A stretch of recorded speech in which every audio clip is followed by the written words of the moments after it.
Bueno, damos gracias al Señor por otro día más que estamos en este estudio de la palabra de Dios. Damos gracias al Señor porque Él nos cuida y nos bendice y Él está allí fortaleciendo nuestras vidas a pesar de todo lo que estamos viviendo y de todo tanta dificultad que se está presentando en nuestro país, pues, y en la vida. Bueno, Dios sigue siendo fiel, si Él permanece fiel a su palabra y esa es nuestra confianza, que Dios está con nosotros y pase lo que pase, Él no nos va a dejar. Estamos tomados de su mano y Él es nuestro ayudador, Él es nuestra fortaleza. Amén. Vamos a empezar mejor dicho, continuar con el estudio de la semana pasada. Empezamos con el capítulo 11 y empezamos a ver a los habitantes de Jerusalén. Vamos a ver las características o requisitos necesarios para habitar en Jerusalén. Pero la semana pasada nos enfocamos en la palabra habitar. ¿Qué representa la palabra habitar? Y empezamos a ver que habitar significa permanecer, establecerse, disfrutar, casarse, ¿verdad? Y empezamos a estudiar cada una de estas puntos importantes de lo que representa establecerse en el Señor, permanecer en el Señor, porque son cosas necesarias e importantes en nuestra vida para poder ser parte de los que van a habitar Jerusalén y luego Monte Sión, que es el grupo selecto de parte de Dios. La semana pasada yo les había establecido aquí, porque según el capítulo, el verso 1 del capítulo 11, dice que los que quienes habitaron la ciudad de Dios fueron las autoridades o jefes del pueblo y una de cada 10 familias, ¿verdad? Del resto del pueblo. Pero estaba analizando este verso 1 y aquí se encuentran los 3 grupos de personas de los que hablan la iglesia. Estaban los jefes del pueblo de Jerusalén, estaban el 10% de los que iban a habitar Jerusalén y también estaban los otros 90%. Entonces, este verso está bien claro, los 3 grupos de la iglesia. Y el Señor me estaba enseñando esta parte porque en la semana pasada yo les hablaba de los jefes del pueblo y que los jefes del pueblo pues son aquellos,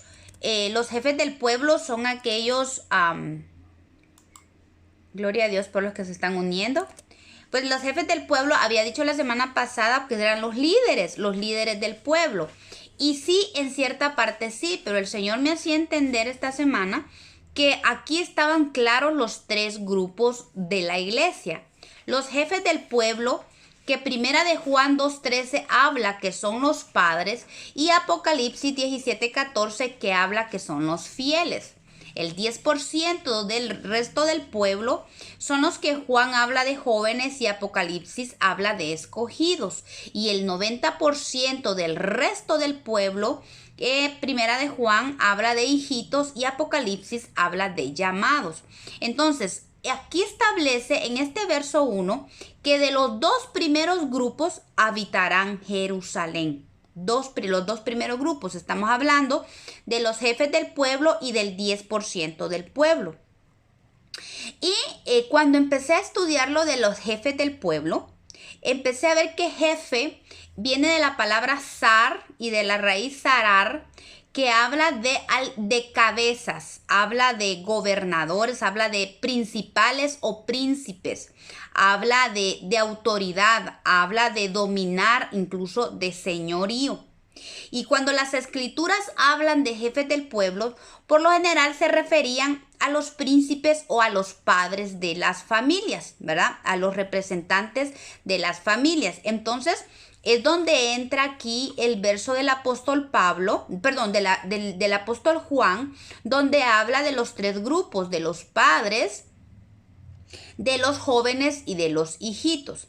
Siendo claro que padres se refiere a un grupo maduro, ya que los jóvenes han alcanzado cierto grado de madurez y los niños aún están en la inocencia. Entonces, cuando aquí en Nehemías se establece los jefes del pueblo, se establece, estamos hablando o podemos establecer que estamos hablando de aquellos maduros. Los maduros espiritualmente son los que iban a habitar en Jerusalén. Esos ni siquiera fueron diezmados. Me estoy dando cuenta que es un grupo aparte.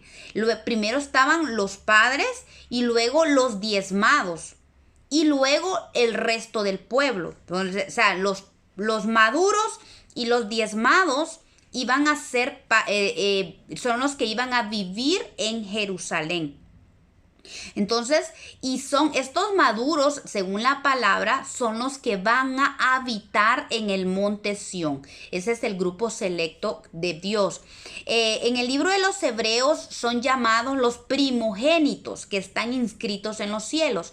Hebreos 12, verso 22 y 23 dice: sino que os habéis acercado al monte Sión, a la ciudad del Dios vivo, Jerusalén la celestial, a la compañía de millares de ángeles, a la congregación de los primogénitos que están inscritos en los cielos, a Dios el juez de todos, a los espíritus de los justos hechos perfectos.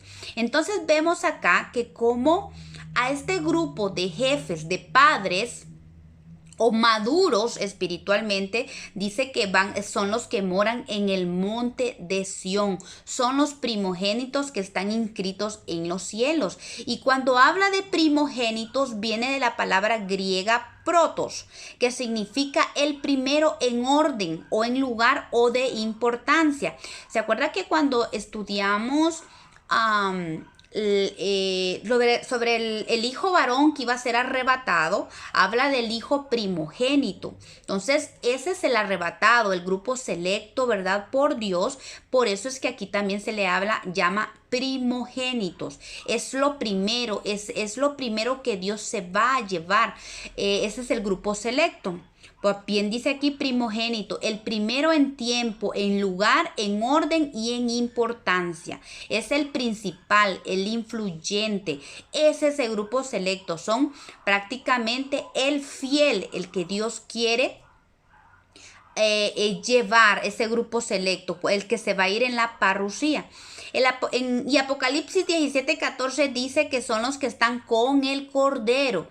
Y vea que dice que han sido llamados, han sido escogidos y fueron hallados fieles, dice la palabra de Dios. O sea, estamos hablando, entonces, estamos hablando de padres o jefes.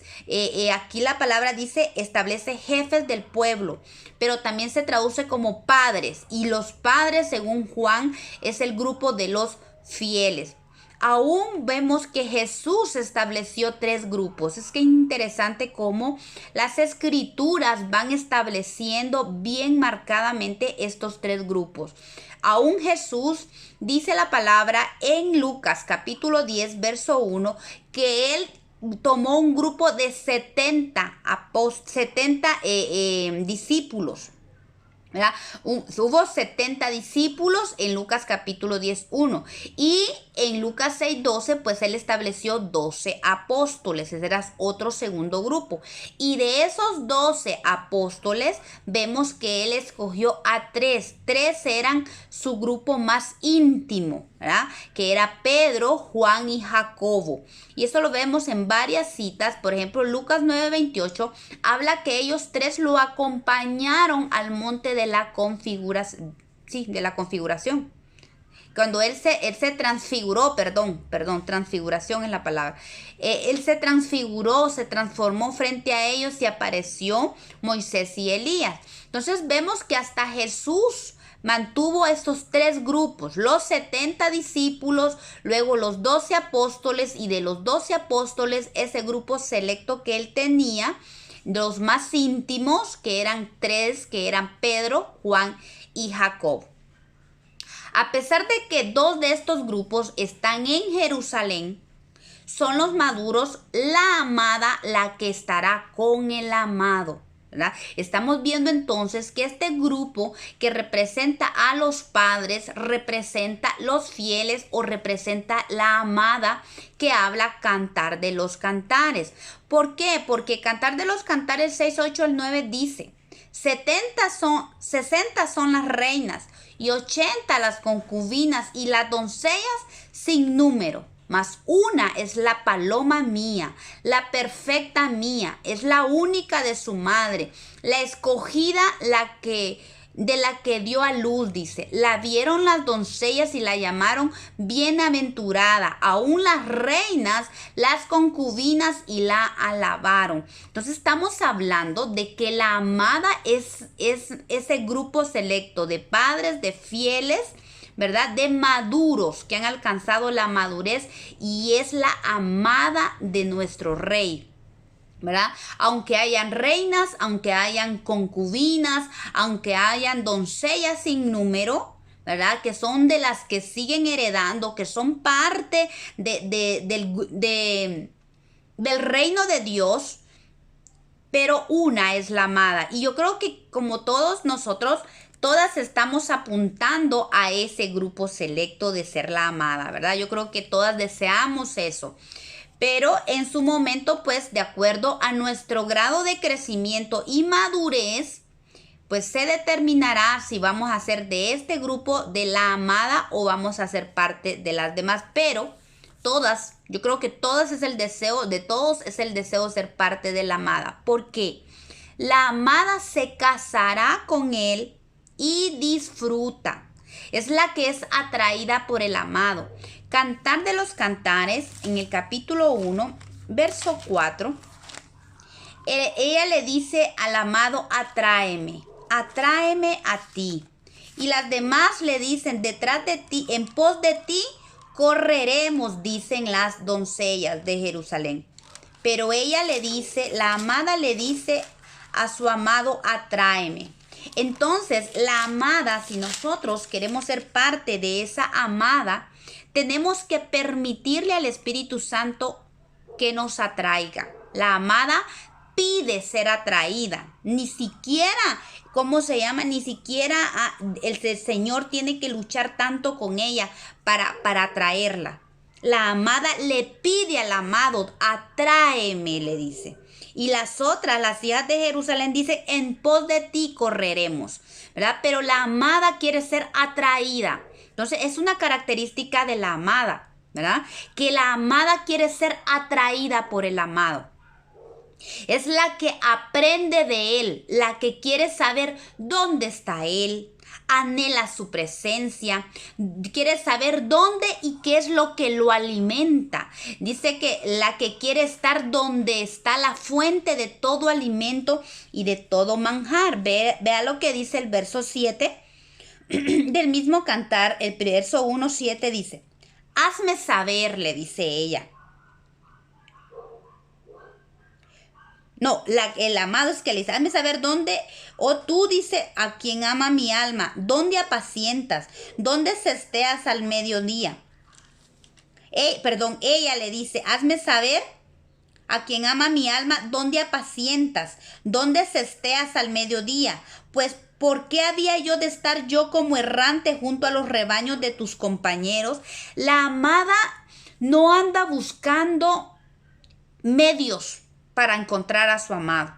Ella le dice: yo no quiero andar detrás de los rebaños de tus compañeros, yo quiero buscarte a ti, le dice ella. Yo quiero saber dónde cesteas al mediodía, cuál es tu alimento, qué te alimenta a ti, porque yo quiero llegar a esa fuente para ser alimentada por ti. Le dice, yo quiero saber dónde tú descansas, yo quiero saber dónde es tu reposo, qué es lo que representa tu reposo, porque yo quiero ser participante de ese reposo. La amada quiere ser alimentada, la amada quiere ser protegida y disfrutar de ese alimento, de ese manjar, de su presencia del amado. Entonces, la que no desea incluso andar por los alrededores, sino que quiere estar con él y disfrutar sus amores. Le dice, si tú no lo sabes, oh hermosa, le dice el amado, entre las mujeres, si tú no sabes dónde yo estoy cesteando, dónde yo apaciento mis ovejas, ¿qué le dice el amado? Ve, sigue las huellas del rebaño y apacienta tus cabritas junto a las cabañas de los pastores. Y esto es lindo porque le dice el amado, ok, ¿no has entendido todavía dónde es que yo estoy? Sigue las huellas del rebaño. ¿Qué significa? Sé parte de ese rebaño, de esas que aprenden a oír mi voz, porque el Señor dice, el buen pastor dice, que mis ovejas me conocen y oyen y conocen mi voz. Por eso le dice el amado a ella, si tú todavía no sabes dónde yo apaciento a mis ovejas, porque tú quieres estar conmigo, ve. Sigue las huellas del rebaño, o sea, de las ovejas de mi rebaño. O sea, son el rebaño del Señor. Tú quieres saber, sigue las huellas. Y esas huellas son las que Dios ya estableció. ¿Por qué? Porque el rebaño va detrás del pastor. El pastor va adelante y las ovejas lo siguen. Entonces, ¿tú quieres saber dónde voy? Sigue las huellas del rebaño, le dice, y apacienta allí tus cabritas junto a las cabañas de los pastores. Qué importante es que nosotras, si queremos ser parte de esa amada, nos juntemos con quienes buscan al amado, con quienes van detrás del amado.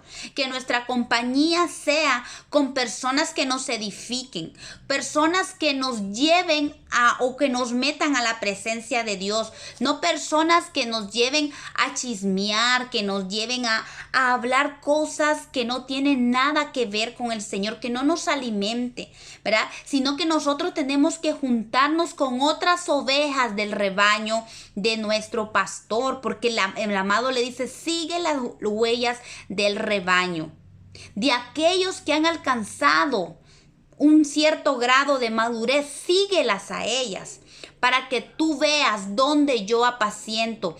Tú sigue a aquellos que ya han experimentado mi presencia. Tú sigue a aquellos porque estás en crecimiento, amada mía.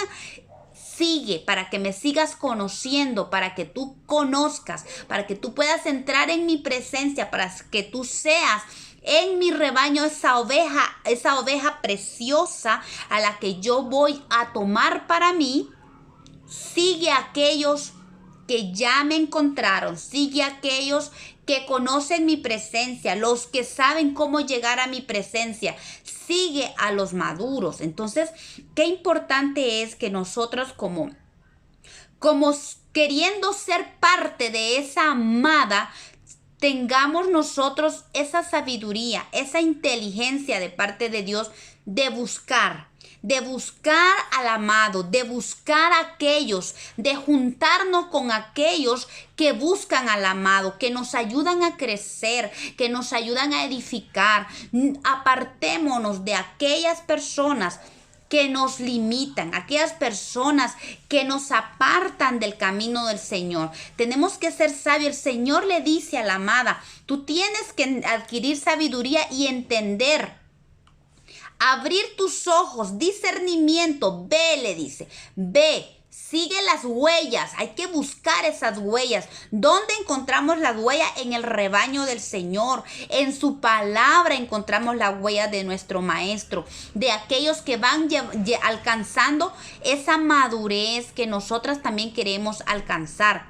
Pero la amada no solo se casa y disfruta del amado, sino que ella tiene intimidad con él y sabe que él exhibe su amor por ella. Capítulo 2, verso 4, dice el amado, dice, la tsunamita dice, me llevó a la casa del banquete y su bandera sobre mí fue amor. La versión Dios habla hoy dice, me llevó a la sala de banquetes y sus miradas para mí, dice ella, fueron amor.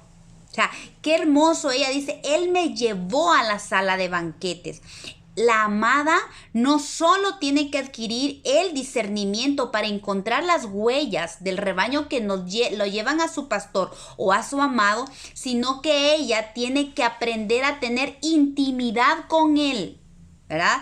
Me dice, me llevó a la casa del banquete, porque yo no sé, pero esto es un tema tan lindo y tan apasionante de lo que se experimenta en la intimidad con Dios. Y es que dice que en su casa hay banquete. Qué rico es disfrutar del banquete del Señor. Esta semana hacíamos la Santa Cena aquí en mi casa y hablábamos de esto, de lo maravilloso y del privilegio tan bello que tenemos de poder sentarnos a la mesa del Señor, a disfrutar de banquete, a no estar esperando migajas que caigan de la mesa. Nosotros, el Señor nos ha dado el derecho como hijos de disfrutar de su intimidad, de disfrutar del banquete que Él pone en la mesa para nosotros. Y qué lindo porque dice, sus miradas para mí fueron amor. Y es que el Señor, vemos como en Juan capítulo 3, verso 16, vemos cómo el Señor habla. Y dice que de tal manera amó Dios al mundo, que dio a su Hijo unigénito, para que todo aquel que en él crea no se pierda, mas tenga vida eterna. Y cuando leemos las cartas del apóstol Pablo, vemos esas cartas impregnadas del amor de Dios, ¿verdad? Por eso ella dice, sus miradas para mí fueron amor. Jamás las miradas de nuestro amado van a venir con miradas de desprecio. Jamás nos va a ver con miradas de desaprobación. Incluso, ¿recuerdan cuando Pedro le falló al Señor? Y cuando dice la palabra que Pedro escuchó el canto del gallo y él recordó las palabras que el Señor le había dicho, que cuando el gallo cantara, él lo iba a negar 3 veces.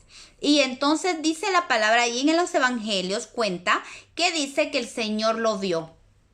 Pero la mirada que Jesús le alcanzó no fue una mirada de wow, Pedro, te lo dije. Tampoco le dijo, esperaba más de ti. No le tiró una mirada de desaprobación. Totalmente. Él lo miró con amor. Le tiró una mirada de amor. Y es que esa mirada de Jesús, de nuestro amado, no puede ser diferente. Dice, sus miradas para mí fueron amor. Por eso es que en este libro de Cantar de los Cantares, la amada, la Sulamita, hasta se enferma de amor por él. Dice Cantares 2:5. Sustentadme con pasas. Eso es lo que hay en el banquete, pasas. Le dice, confortadme con manzanas, porque estoy enferma de amor. Y este verso es bien hermoso porque sustentadme, dice. Y ese sustentar es afirmar, asegurar. Ella le está pidiendo al amado, sosténme, afírmame en ti, en tu palabra. La amada anhela afirmarse. Anhela afirmar sus pies. La amada anhela no desviarse. Ella quiere ser asegurada. Ella quiere ser afirmada. Y le dice, a sustentadme con pasas. Y pasas viene del hebreo ashish, que significa presionar firmemente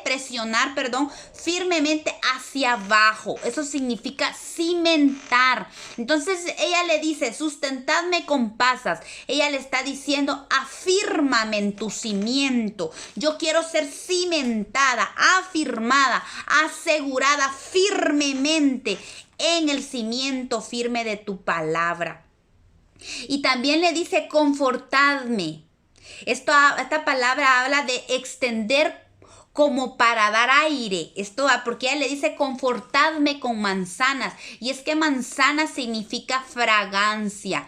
Ella quiere refrescarse. La amada anhela refrescar su vida con la fragancia del amado. Por eso ella en este verso, en pocas palabras, le dice, afírmame en tus cimientos, porque yo quiero deleitarme en tus fragancias, porque deleitarnos en la palabra de Dios trae refrigerio a nuestra vida, y en ese refrigerio nosotros somos afirmados, somos cimentados en ese, como dice la palabra, ese fundamento firme, ¿verdad? En lo que anhelamos nosotros y debemos ser firmes, ser afirmados en ese fundamento. Entonces la amada anhela esto, hermanos. La amada dice incluso desfallece, anhela, suplica la presencia de su amado, suplica. Dice que eso de estar enferma significa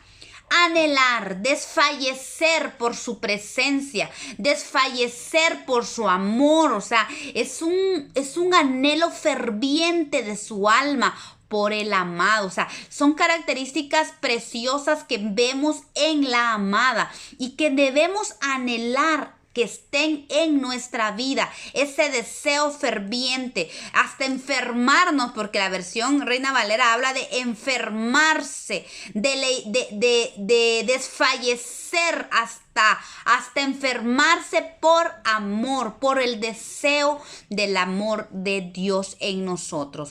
La amada también saborea y disfruta de su protección. Cantares 2:6 dice, su izquierda esté debajo de mi cabeza y su derecha me abrace. Esta palabra izquierda habla de envolver su cabeza, habla de una protección sobre su cabeza. ¿Por qué? Porque qué importante, como hijos de Dios, en estos tiempos de incertidumbre, necesitamos que el Señor envuelva nuestra cabeza, nuestros pensamientos, nuestros sentidos sean envueltos por su mano, por su gracia, por su gloria, porque a veces hay mucho temor. Tenemos que pedirle al Señor que su izquierda esté debajo de mi cabeza, o que tu mano envuelva mi cabeza y me proteja mis sentidos. Y dice, y la más fuerte, que es la derecha, la más fuerte me abrigue. Entonces la amada disfruta de esa protección y del abrigo de su amado. Habla de sujeción a su autoridad, porque es un envolver. Entonces es una cobertura que Dios tira sobre la cabeza de su amada. Habla de estar sujeta. Yo quiero que tú me envuelvas mi cabeza. O sea, yo quiero estar sujeta a tu autoridad. Yo quiero habitar bajo tu sombra. Yo quiero estar bajo el abrigo del Altísimo. Recordemos Salmo 91:1, como dice que el que habita al abrigo del Altísimo morará bajo la sombra del Omnipotente. Y de los siguientes versos detalla de toda la protección y el abrigo que disfruta el que está bajo la autoridad de Dios. Y eso es lo que ella le dice: yo quiero estar bajo tu cobertura, yo quiero estar bajo tu autoridad. ¿Por qué? Porque tu autoridad me da protección y me da abrigo, me cubre, me da calor.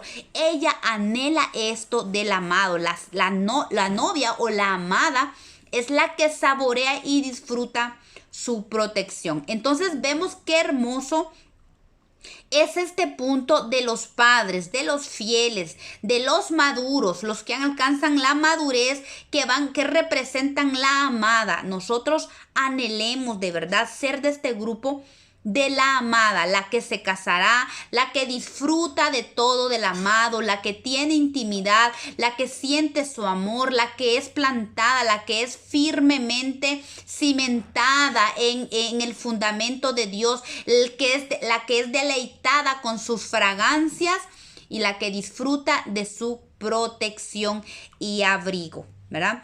Entonces sigamos ahora Nehemías capítulo 11 verso 2. Seguimos Y la palabra de Dios dice allí, ¿verdad? Y bendijo el pueblo a todos los varones que voluntariamente se ofrecieron para morar en Jerusalén. Y algo aquí que vemos que es bien, bien tremendo, es que la palabra de Dios dice que este 10% que fue escogido, se ofreció voluntariamente. O sea, aquí ninguno entró a la fuerza. Esto fue voluntariamente.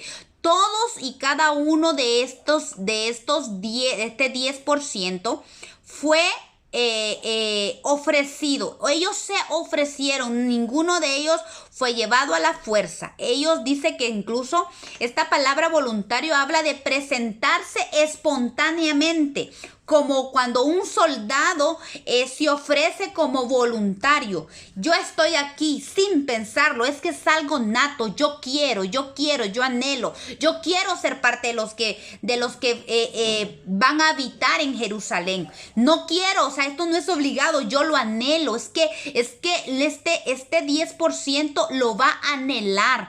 Por eso es que vamos a ir viendo las características de este grupo, de estos grupos. Ahorita vimos las características de la amada, pero luego vamos a ir viendo también las características que tienen que estar en este 10% y que también tienen que seguir en la amada. Y una de las cosas muy importantes es que este grupo se ofreció voluntariamente. Este grupo, este 10% dijo, heme aquí, ¿verdad? Y vemos en la Biblia, en la palabra de Dios, vemos varios ejemplos de varias personajes bíblicos que le dijeron al Señor, heme aquí. Por ejemplo, ¿para qué uno le puede decir al Señor, heme aquí? Primero, para obedecer. Abraham, cuando Dios le pidió a su hijo Isaac, él le dijo, heme aquí. Génesis 22:1 dice, aconteció después de estas cosas que probó Dios a Abraham y le dijo, Abraham, y él respondió, heme aquí. ¿Verdad? Es que Abraham fue un hombre reconocido por su fidelidad. Reconocido porque fue un hombre que nunca le dijo no a Dios. Era el amigo de Dios, al que la palabra de Dios dice que lo hizo a su amigo. Incluso el Señor, la palabra de Dios dice que Dios fue a compartir con Abraham y se presentó a él y lo hizo participante aún de lo que iba a hacer con Sodoma y con Gomorra. Y le pidió su opinión, tanto así que Abraham le dice, ¿y si hubieran 50? ¿Y si hubieran 10? Y Abraham empezó a hablarle al Señor. Lamentablemente ni siquiera a 5 llegaban los justos para que Sodoma fuera rescatada. Pero vamos viendo de que Abraham fue un hombre que le dijo, heme aquí al Señor. Y eso es lo que el Señor necesita. Que estos 10%, todo el que quiere ser parte de este 10% y luego subir a ser parte de la amada, tiene que decirle al Señor, heme aquí, para obedecer. Es que es imposible que nosotros le digamos al Señor, espérate un momentito, después al ratito, cuando termine. O sea, cuando el Señor habla, Él quiere que nosotros le digamos, heme aquí. Él cuenta con las personas que dicen, heme aquí. Oh. Cuando Él habla, entonces es importante porque cuando nosotros le decimos, heme aquí, el Señor, significa que nos estamos ofreciendo para lo que Él ordene. Nosotros obedecemos. Aquí estamos obedeciendo. Heme aquí para obedecer. Heme aquí para obedecer. Entonces, así como Abraham le dijo, heme aquí, y no le dijo que no al Señor cuando el Señor le pidió a su hijo. Vemos al otro que dijo, heme aquí para obedecer. No fue, heme aquí a ver qué dices y luego, ¿sabes qué? Mejor no. No, Isaac fue otro que le dijo, heme aquí a su padre cuando él lo iba a sacrificar. Gente que no tema aún morir. Imagínense qué tipo de personas son las que Dios está necesitando. Gente que pues sepa sacrificar porque sabe que Dios tiene el control. Miren, esto es un punto bien importante porque Abraham fue un hombre que le dijo a Dios, heme aquí, aún sabiendo que Dios le estaba pidiendo a su único hijo. Entonces Dios está pidiendo, Dios quiere gente dispuesta que le diga, heme aquí, lo que tú pidas. No es fácil esto, hermanos, no es fácil, la verdad, decirle al Señor, heme aquí, lo que tú digas. Estamos hablando de gente madura, de gente que sabe para lo que nació, de gente que sabe que no tiene nada, que no tiene lazos con el mundo. Es gente que sabe que le pertenece a Dios. Es gente que sabe que es parte de un reino inamovible. Es gente que le dice al Señor, heme aquí para obedecer, sea lo que tú me pidas. Y este heme aquí incluso se le dice antes de que reciban la orden de Dios. Abraham le dijo, heme aquí, y sin siquiera saber lo que Dios le iba a pedir. Y cuando Dios le pidió a su hijo, él estuvo dispuesto a sacrificarlo. ¿Por qué? Dice Hebreos. Porque él sabía de que así como le había dado de una forma sobrenatural a este hijo, también él tenía la plena certeza en su corazón que incluso Dios también lo podía levantar de los muertos. Él sabía que Dios lo podía resucitar. ¿Por qué? Porque él había creído a su promesa, que Dios le había dicho que Isaac era la simiente de bendición de la cual él iba a darle multitudes. Entonces Abraham sabía de que si Dios le estaba pidiendo a Isaac, él se lo iba a devolver. No, ¿cómo? No sabía, pero que sabía que Dios se lo iba a devolver. Entonces es gente que cree en Dios, cree en sus promesas. No se puso Abraham a decirle, ay Dios mío, pero si tú dijiste que en Isaac iba a tener grande descendencia, ¿por qué me lo estás pidiendo ahorita? Abraham, la palabra de Dios no declara de que Abraham se puso a pelear con Dios o a reclamarle, pero si tú me lo diste, es tu promesa, ¿por qué me lo estás pidiendo? No, Abraham le dijo, heme aquí. Y aunque le aseguro al 100 como madre que Abraham le dolió en su corazón porque era su hijo, él obedeció y lo llevó al monte Moria, dice la palabra de Dios. E Isaac igualmente también le dijo a su padre, heme aquí. Porque él sabía, él fue a acompañar a su padre. Y dice Génesis 22:7, entonces habló Isaac a Abraham su padre y le dijo, Padre mío. Y él respondió, heme aquí, heme aquí, hijo. Y él dijo, he aquí el fuego y la leña, mas ¿dónde está el cordero para el holocausto? Allí vemos cómo Isaac no se negó al sacrificio que Dios estaba pidiendo o demandando de Abraham, aunque era una prueba. Isaac no se resistió tampoco a su papá y hizo lo que su papá le dijo que hiciera. Él sabía que ahí estaba la leña, ahí estaba el fuego, pero él no miraba el holocausto, sin saber que en ese momento para Abraham el holocausto era él. Mas sin embargo, Isaac allí estuvo para obedecer. Entonces Dios está demandando gente que diga, heme aquí para obedecer. Esto es parte de este 10% que se ofreció voluntariamente. Y este pueblo que se ofreció voluntariamente dice que fue bendecido por el pueblo. Entonces, hay una bendición en decirle al Señor, heme aquí para obedecer. El heme aquí también es para recibir instrucciones. Jacob fue otro que le dijo al Señor, heme aquí. Génesis 31:11, el Señor, Jacob le dijo al ángel, dice que el ángel le había dicho en sueño a Jacob, le dio instrucciones a Jacob de que tenía que salir ya de casa de su tío Labán, y Jacob le dijo al ángel, heme aquí. Él estaba dispuesto a recibir las instrucciones que el ángel le dio para hacer lo que tenía que hacer. Estamos hablando de gente que se ha ofrecido voluntariamente, que dice, heme aquí para recibir instrucciones.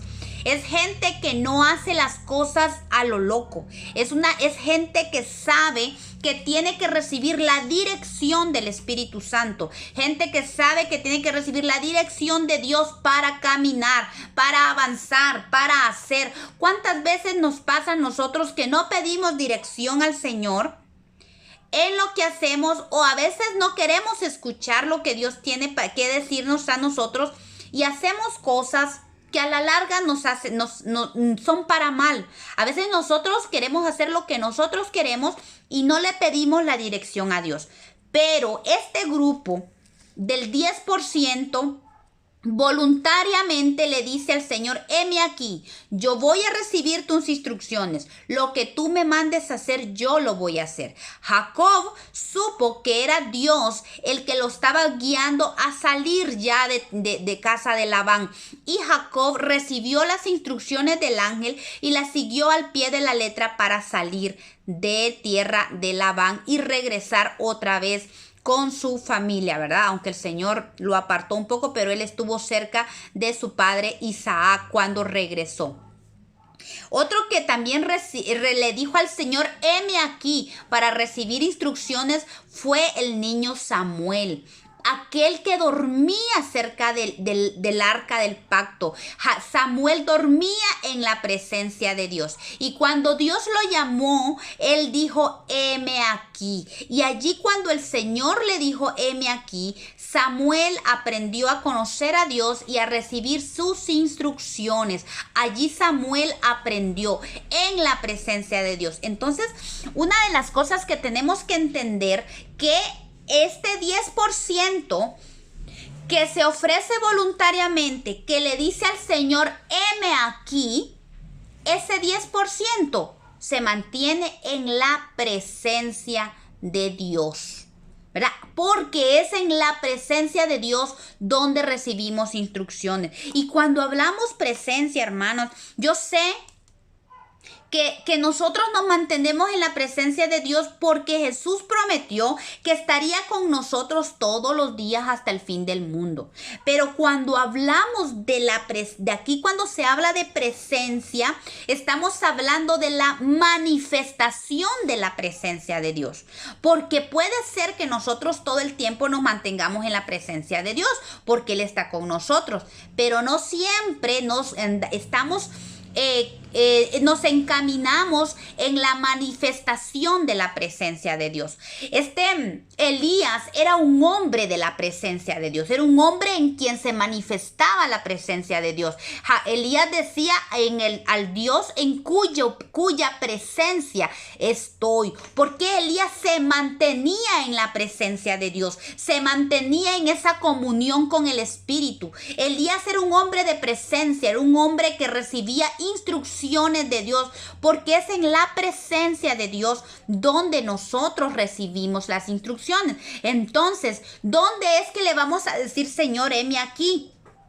Es en la presencia de Dios, cuando yo tomo el tiempo para buscar esa presencia, para ver la manifestación de la presencia de Dios. Yo hablaba esta semana con alguien, decía, yo creo que a veces hasta parece loco cuando uno dice: el Espíritu Santo me dijo esto, el Señor me dijo esto. Yo creo que mucha gente dirá, como que es tan raro. La verdad es que ya no se escucha mucho. O sea, es raro cuando uno escucha a hermanos que digan: el Espíritu Santo me dijo, el Señor me dio esto. Y eso es lo que el Señor quiere, que nosotros nos mantengamos en esa presencia, para que nosotros nuestro oído sea, ¿cómo se llama eso? Que se ejercite en escuchar y en conocer la voz de Dios. Es en la presencia de Dios donde nosotros ejercitamos ese oír, ese oído, para que nosotros sepamos cuándo es la voz de Dios, cuándo es nuestro corazón el que habla y cuándo es la voz del enemigo, porque hay 3 tipos de voces que hay que aprender a discernir y a escuchar y a entender cuál es cuál, pero solo es en la presencia de Dios. Pero Pero cuando hablamos de presencia de Dios, hermanos, es en esa oración, es ese tiempo de intimidad que nosotros buscamos, le damos al Señor. Y no estamos hablando de un tiempo de 20 minutos, de 15 minutos, incluso de que le digamos al Señor, Señor, buenos días, aquí estoy, gracias. Oraciones que a veces no tardan, pero ni siquiera el minuto. Cuando hablamos de permanecer en la presencia de Dios, hablamos de que son tiempos que tenemos que dedicarnos al Señor. Entonces, este pueblo, este 10% que va a habitar en Jerusalén es un grupo, es un pueblo que busca la presencia de Dios. Verdaderos adoradores, esos que el Padre está buscando, adoradores que le adoren en espíritu y en verdad. De eso estamos hablando. Gente que sepa meterse a la presencia, gente que sepa adorar.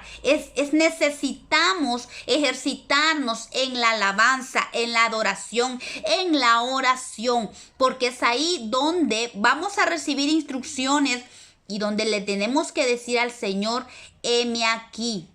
Incluso, ¿para qué otra cosa le decimos al Señor, heme aquí? Para ser enviados.